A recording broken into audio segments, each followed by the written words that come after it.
Thank you for tuning in to the Healing Over Everything podcast. I am your host, T. Now, what do you think of when you think of the term red flags? If you're anything like me, most of the time when we hear red flags, we think solely from a relationship standpoint, right? Like a man or a woman showing you the red flags of why you shouldn't be with them.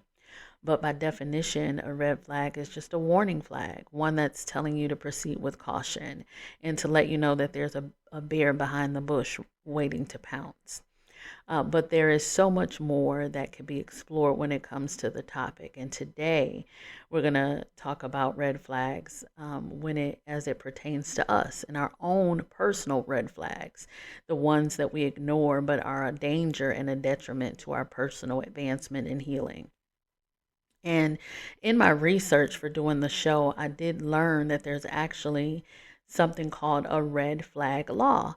And that's where the courts can prevent a person who shows signs of being a danger to themselves or others from purchasing firearms or having access to guns. So if the government felt the need to make a law to prevent us from succumbing to the imminent danger of a person, then why aren't we making the necessary provisions to really look at red flags as being something detrimental, right? Red flags can really be detrimental to our physical, emotional, and mental health if they're ignored. And we don't just need to know how to recognize them, but we need to actually avoid them at all costs and take the necessary actions to preserve our well-being.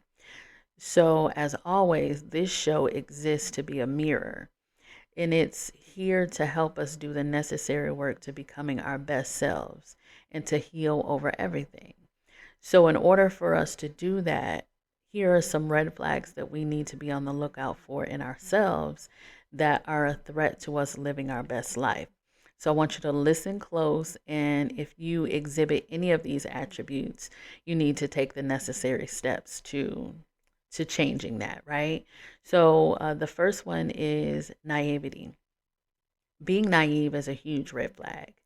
So having this characteristic really opens us up to being victimized, to being abused, taken advantage of, and disrespected. So if you don't know anything in life, what you do need to know is that we have an enemy, right? There's always an evil or negativity lurking to throw us off our path of success and wholeness.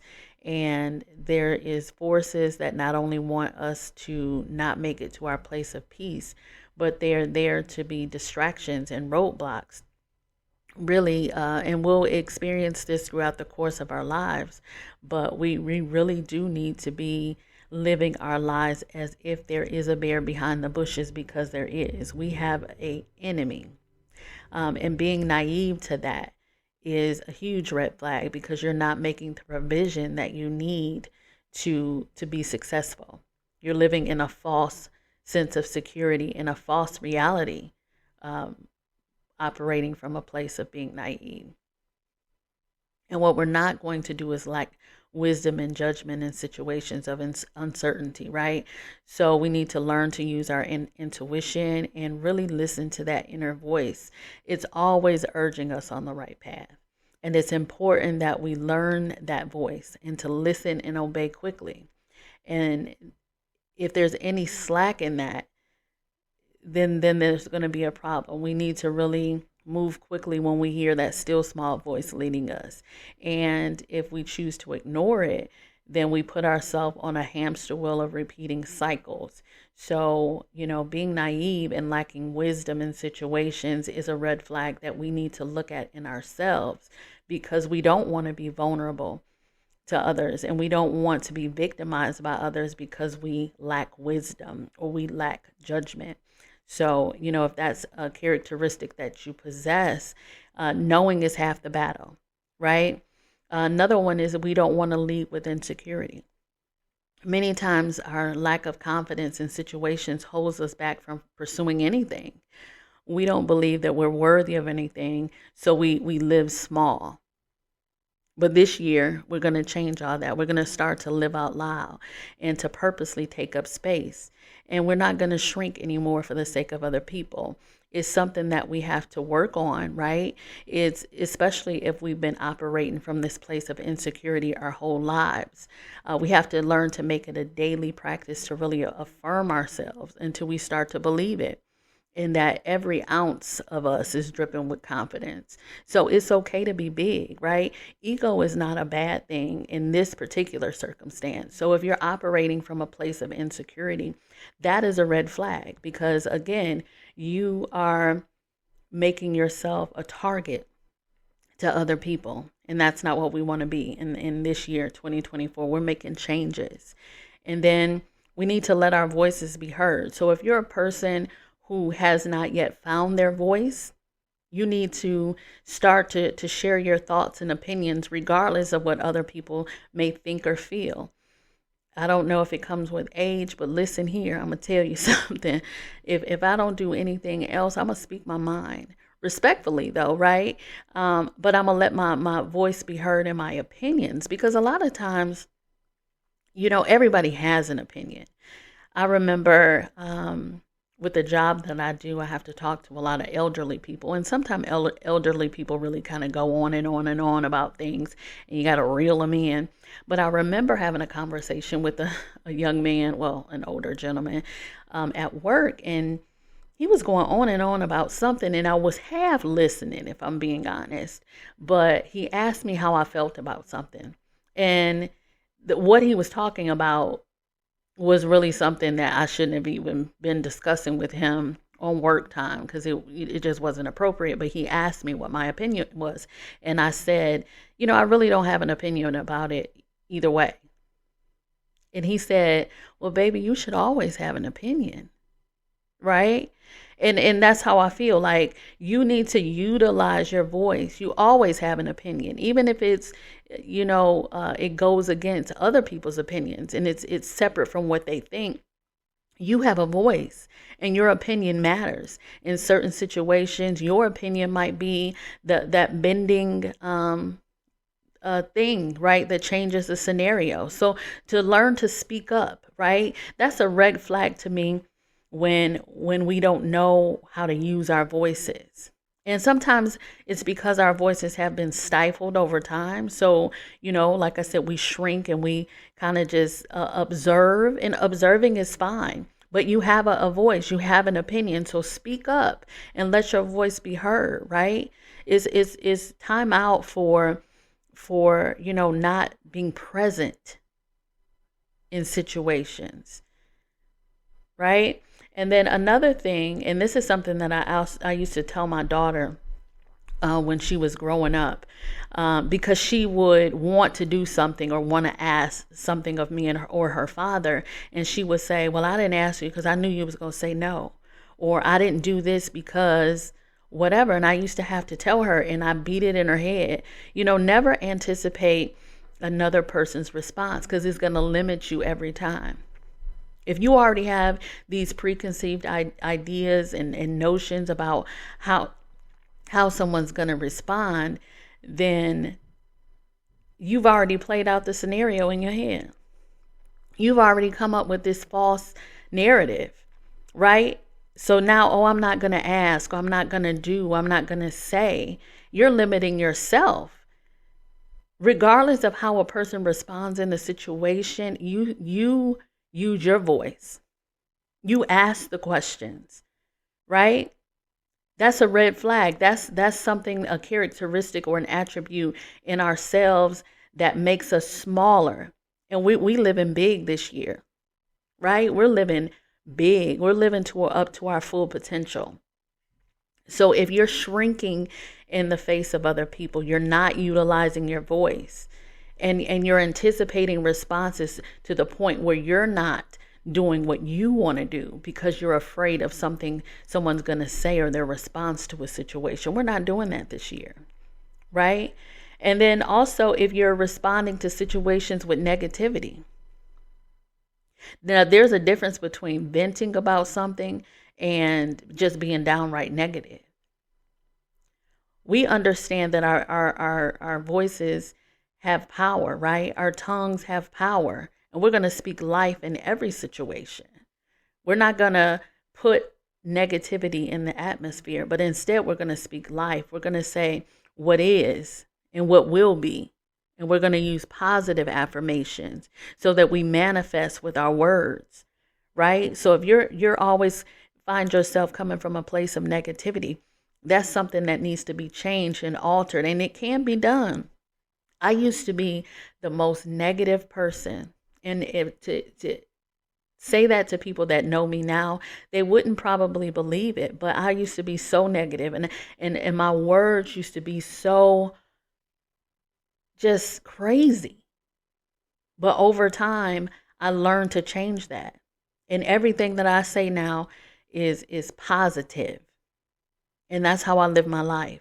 So it can be changed. It just has to be a muscle that has to be built up.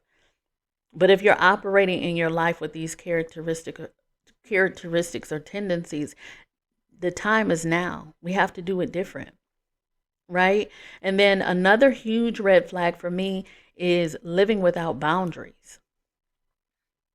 And that's such an unhealthy place to be. It's really toxic behavior, if you ask me. And boundaries are necessary in every scenario, really.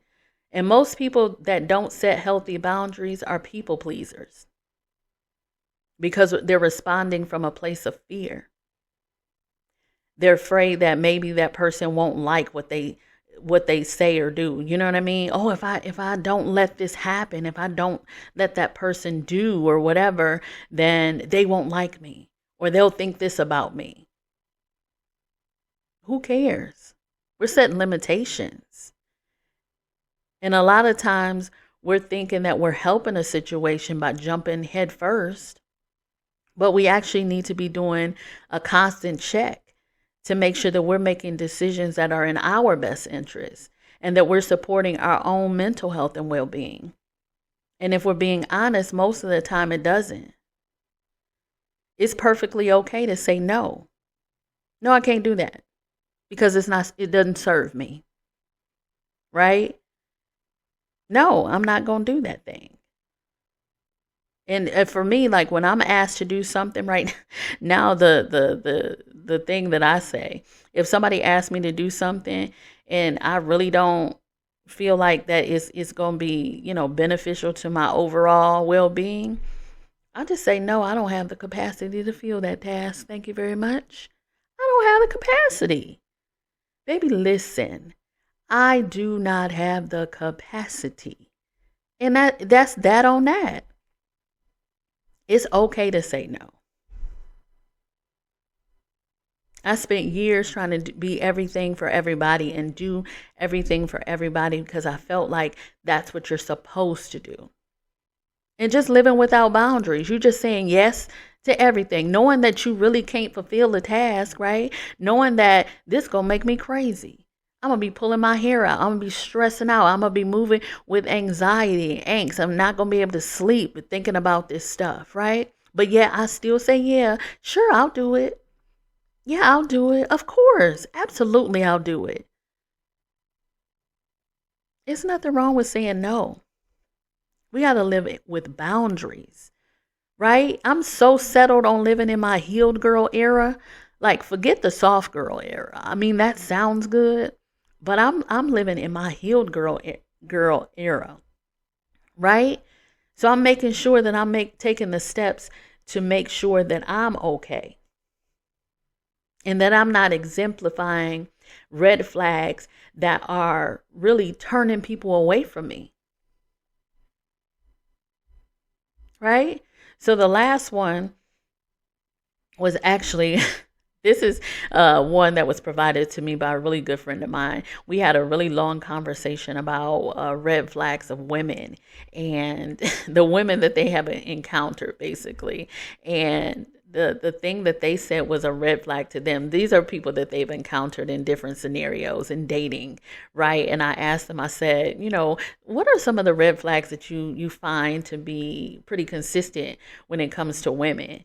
And they went in, right?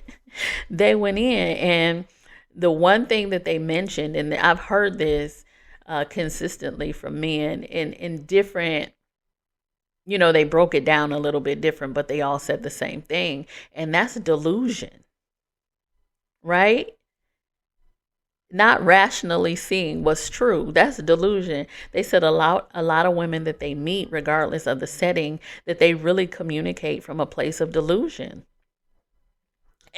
And that really kind of sparked something in me, because it made me think about the age that we're living in currently, right? You think about social media and all the false narratives that are on display right now, right?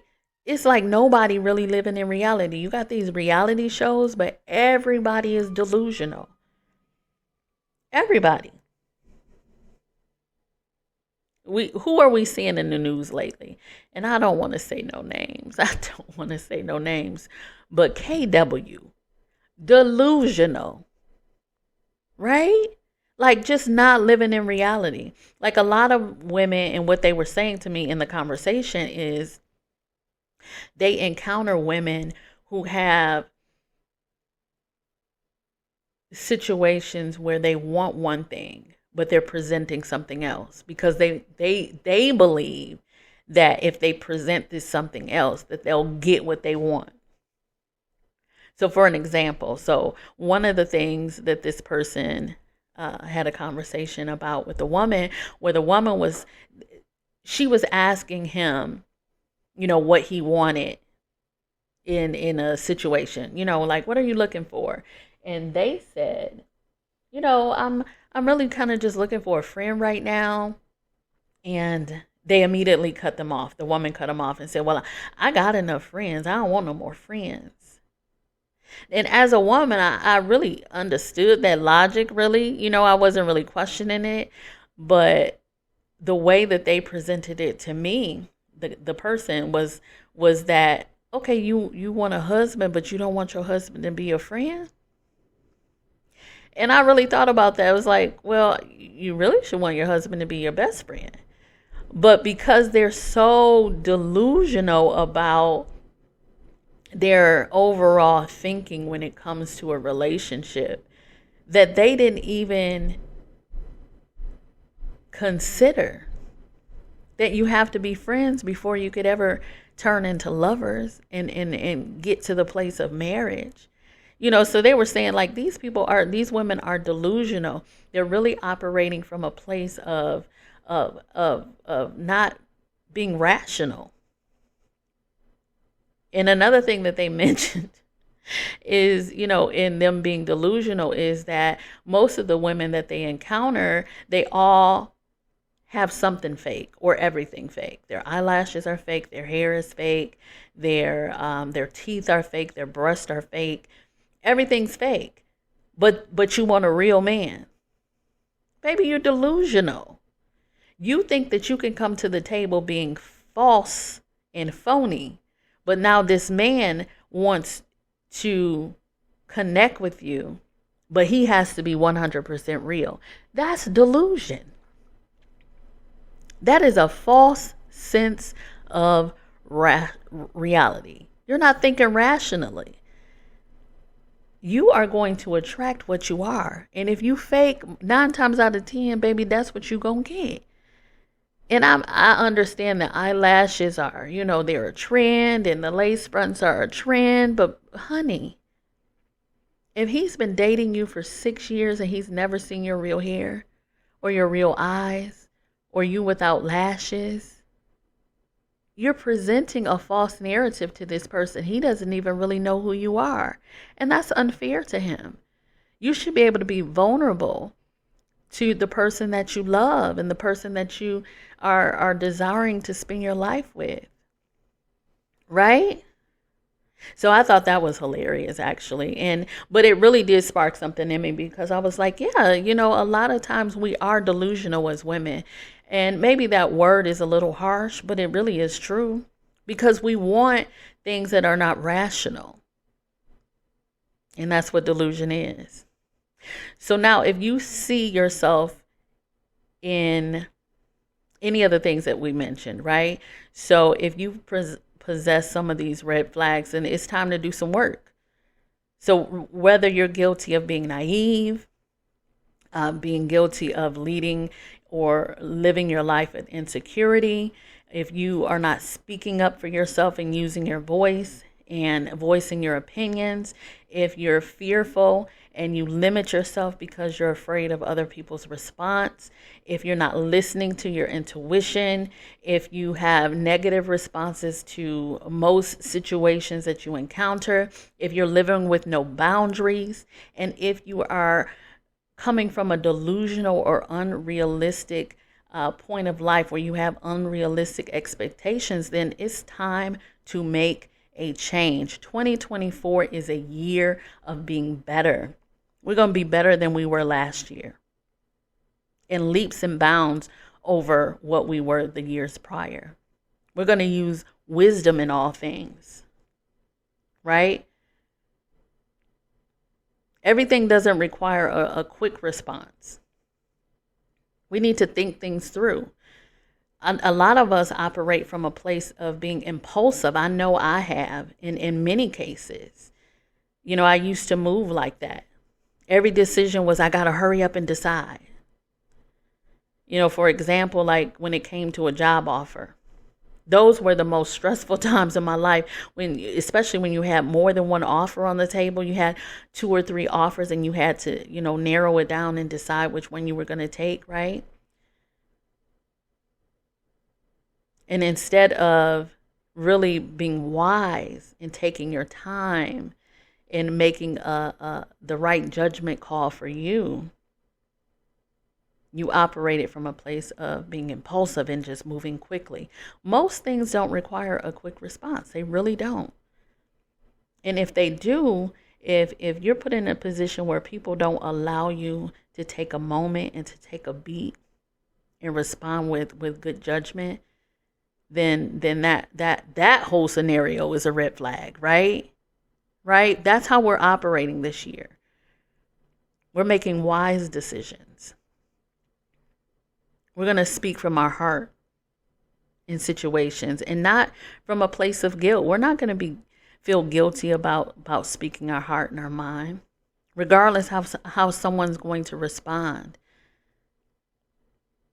We're not going to let that deter our decisions on how we're going to address the issues. And make sure that you're venting about situations that don't teeter on putting negativity in the atmosphere, right?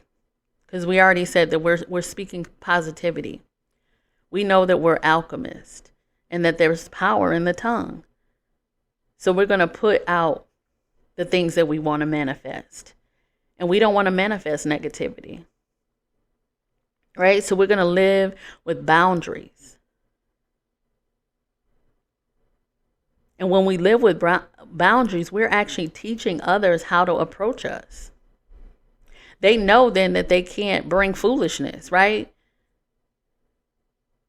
They can't bring foolishness to us. They're going to honor the fact that we've set boundaries.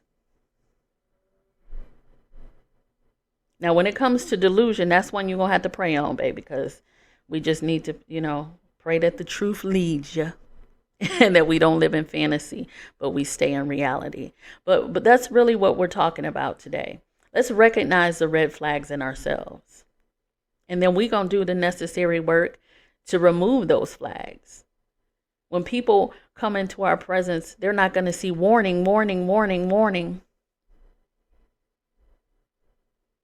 Because we're operating from a place of